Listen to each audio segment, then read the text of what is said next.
Hi, and welcome to SimpleSpiritualityPH. Now, for those of you who are new to my channel, my name is Regine.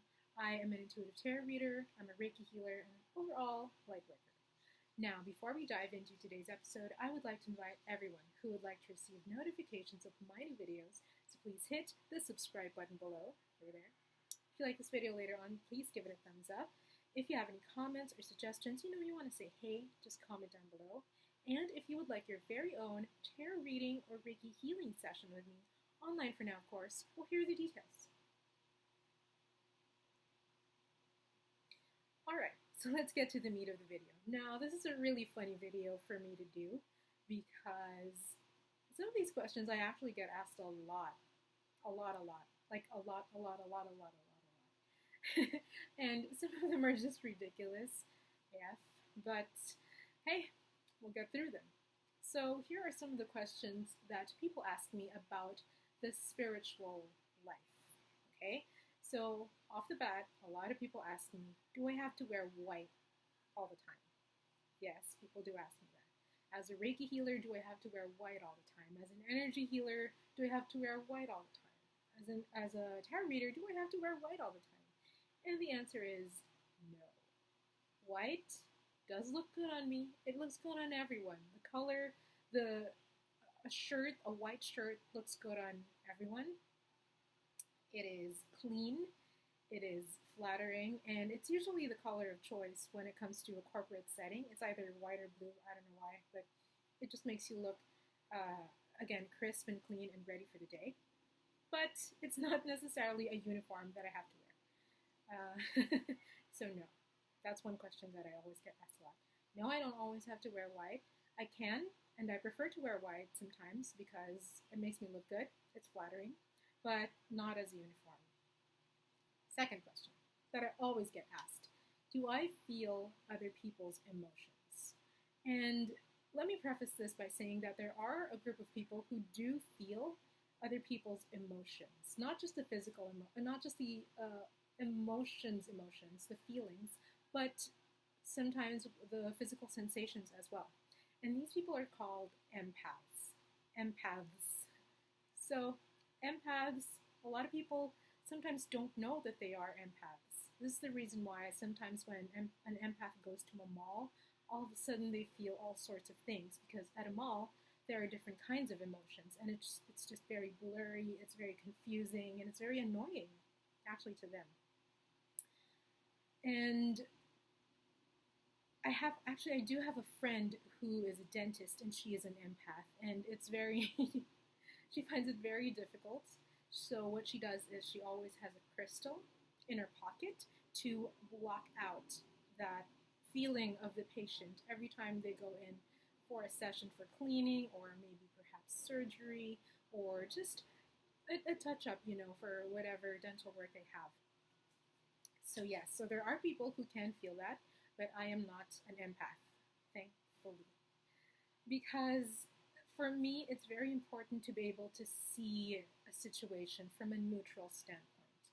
And I believe personally that that's what makes me so good when it comes to intuitive tarot readings, and when it comes to Reiki healings and processing it after, and spiritual consultancy, because I'm not feeling what my client is feeling. I certainly can sympathize, which is a very different thing. I'm not tapping into the feeling. I'm not feeling the feeling of my client for him or her, but I can sympathize, and that's completely different. So, yes, no, I'm not an empath, so I don't feel the emotions or sensations that any of my clients feel when they come to me for a session with me. And yes, I believe that that's part of my that's part of the reason why I am so successful and so accurate when it comes to tarot readings and Reiki healings and consultation sessions as well. So, third question that I always get asked is, do spiritual people curse? Do they cuss? Do they not do bad things? And my answer to that is, spiritual people are normal people. I have a lot of patience, but when my patience gets tested, I curse like a sailor. And I get pissed off, I get mad, I I get angry, I get frustrated. You know, all of the human emotions, spiritual people feel them too because we're all just humans at the end of the day. We will feel low vibrations, we will feel high vibrations. But what's so good about humans, what's so good about the human race is that we can consciously shift from a low vibration to a high vibration on purpose. So we don't have to stay in a victim kind of mode, a victim kind of mentality, a depressed kind of state, an angry kind of state, a frustrated kind of state, a woe is me kind of state. We can actually pick ourselves up consciously and move along to the better side of things, to the brighter side of things. But we need to do it consciously. We need to do it persistently. We need to do it with gusto. We need to do it consistently. Okay? So, yes, spiritual people like me, I curse all the time. I fumble all the time. I feel emotions all the time, especially when I have a period, and a lot of female spiritual healers. And actually, if you're a conscious manifester as well, you'll know this whenever it's that time of the month, you just go all crazy, you know? And so, yeah, I am capable of bad things. I am capable of low vibrations, all the things that a human can ever experience. There is no limit to, there's no boundary, rather, or there's no like wall that says that spiritual people or energy workers can't cross this line. So we're just regular people, we're normal people. And yeah, so that's the third one. And now the fourth one, which actually, I think this one is the one that I get asked the most, is people ask me if I'm vegetarian or if I'm vegan. Now, certainly, whatever you eat greatly affects your energy. Okay, it greatly affects your energy. You can, but in reality, you can actually override this by manifesting it. You can program yourself to be, to only take the benefits of food, the good side of food, whether it's junk food or not junk food, in general. You can program yourself to only accept the nutrients, the nutrition, the good side of all the foods that you're eating. Okay, but that takes a lot of work and a lot of willpower and a lot of reprogramming in your mind. Okay, now that aside, the overriding aside, everything in general also has energy. So this includes your food as well. And I've talked about this in a previous video, which I think maybe I'll link up here, or maybe link it down below, whichever. So just check it out, whether it's up here or down there. But every food has its own signature energy. And certainly when it comes to Reiki and the chakras, it does help to eat for your chakras, you know? So for example, if you're feeling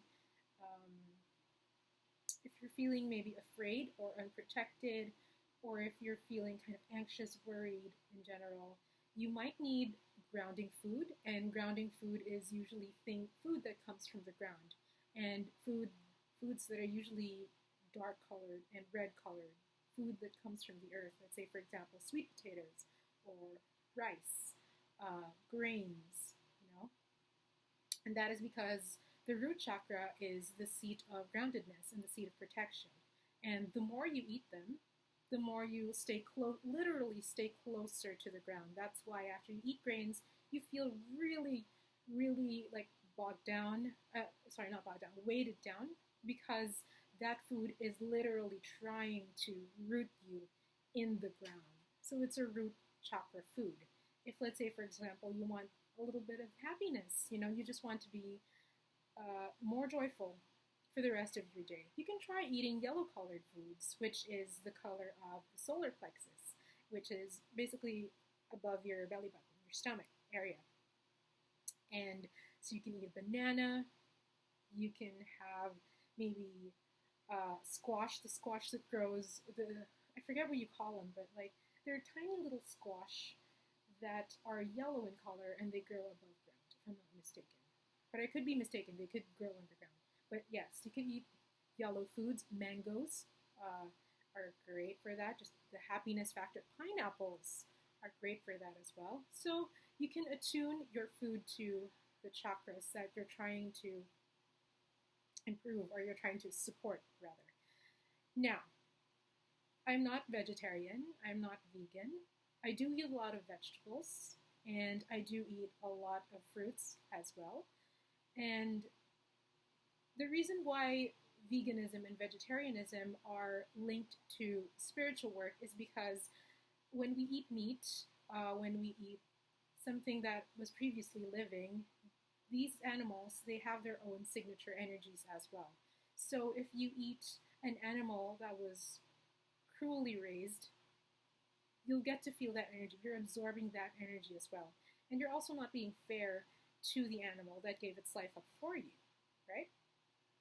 So if you want to eat meat the way that I do, make sure that you're getting meat from ethical livestock, poultry, cattle raisers. Make sure that these animals were loved and cared for when they were alive.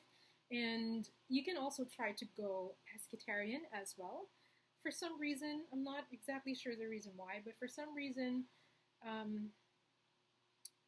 seafood, crustaceans, shrimp, and fish, they kind of know their fate already. Like, they're more accepting that they were born for food. I know that sounds a little morbid, but yes, their energy, their signature energy is of that, so they don't feel bad when they get caught and they get eaten. They kind of know that that was their destiny, so to speak, and that was their purpose, rather, so to speak. It's a little bit different for land animals because we've domesticated them, and they are close to our hearts. In fact, my mom, they used to have a pig in their house, and of course they didn't eat that pig. And so, yeah, if you do decide to, or if you are a spiritual person but you don't want to give up meat, just make sure that what you're eating is ethically raised or ethically farmed, you know, and make sure that the animals were raised in a good environment. Make sure that they were happy animals, you know, and make sure that you don't waste any part of the animal, which is why, well, I love cooking as well, and I make sure that everything down to the bones are used up, utilized, and nothing goes to waste, okay? So I didn't expect to give that rant, but yeah, here we are. But yes, no, I'm not a vegan, I'm not a vegetarian. I eat normally as well, with a lot of fruits and a lot of vegetables, and a lot of supplements as well. I like taking collagen, I like taking spirulina, I like taking moringa leaf, which is malunggay in the Philippines. Here we have plants outside. I love taking a couple of superfoods like maca powder. I take adaptogens. I take moon juice. Moon juice is a great brand. It works very well for me, and I believe that it works well for me, so it does. And every week I take a couple of drops of oil of oregano just to kind of up my immune system. And yeah, that's about it. So those are the most common questions that I get asked, and I hope this was very insightful and entertaining for you, as entertained as I was actually answering them. So yeah, if you like this video, please give it a thumbs up. If you have any comments or suggestions, you want to say hey, just comment down below. If you would like to receive notifications of my new videos, please hit the subscribe button below over there. And if you would like your very own tarot reading or Reiki healing session with me, online for now, of course, here are the details. And I will see you guys next time. Stay happy, stay healthy, and yes, ciao for now.